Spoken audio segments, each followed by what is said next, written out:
The objective of the hive inspection is to check on the health and productivity of the hive.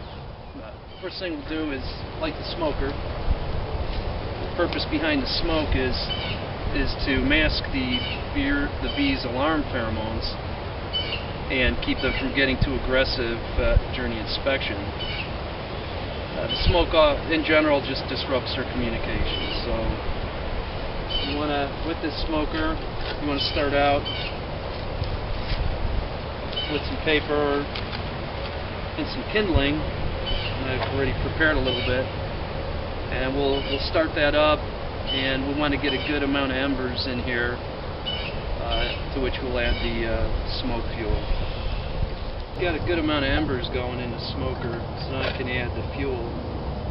You can use anything that'll generate a lot of white, cool smoke. I'm going to use burlap, but you can use leaves and lots of other things. So just stick some in, work the bellows slowly until I get some nice, cool white smoke.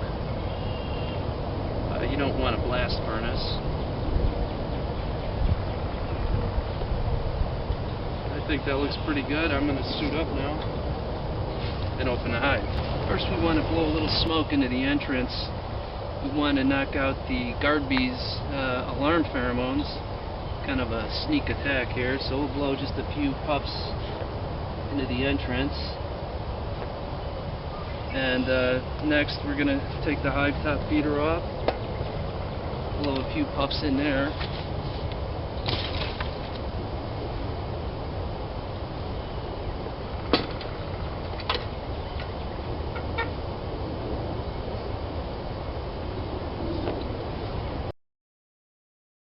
Got some burr comb here. They're just busy building wherever they can. Now I'm going to blow a few puffs of smoke across the top and between the frames to drive the bees down in between the frames.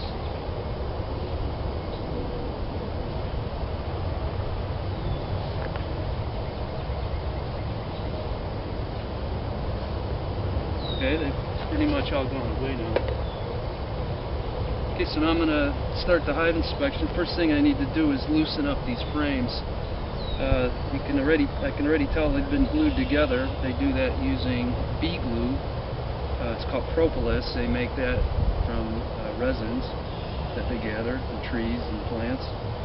So first thing I'll do is just try to loosen these up a little bit. Okay, so we start by taking out frame number 1 or the wall frame and then working our way methodically through. So I'll pull out the first frame, set it aside, and that'll give me room to work the rest of the frames. So there's already some nice, looks like just some comb that's being built, some comb cells, just on one side. That's the first one, so I'll set that aside here.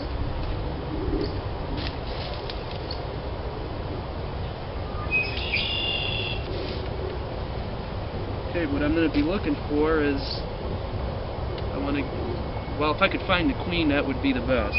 But I'll be happy if I can just find evidence of the queen, and that would be by finding some eggs.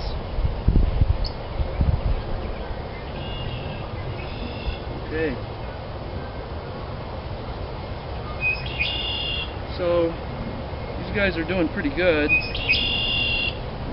This frame right here pretty much just has comb on it, and I can see pollen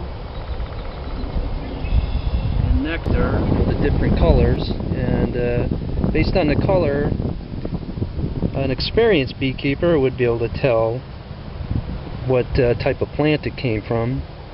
I'm guessing this orangish version is from dandelions because there's a lot of those around here.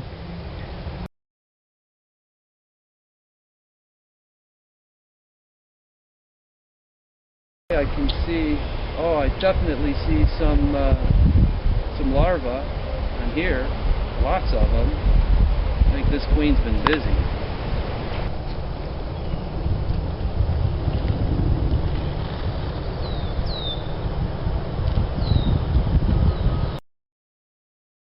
Actually honey, so these here with the clear liquid.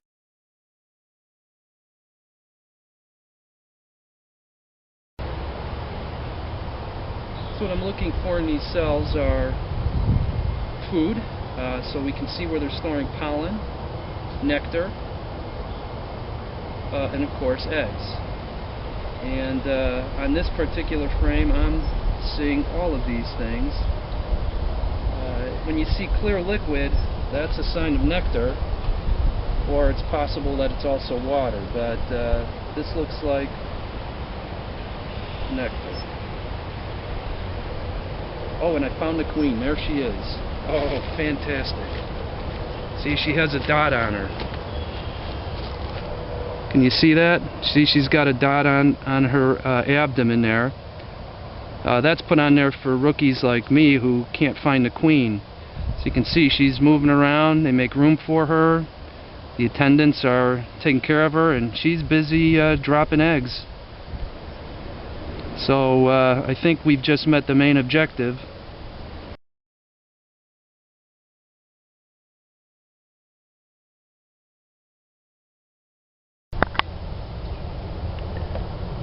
Well, these capped cells, I'm going to assume are larvae or pupa.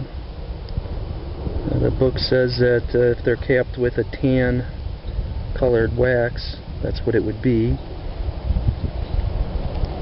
Okay, well, now it's time to close it up. So I'll start by moving all the frames towards the opposite wall.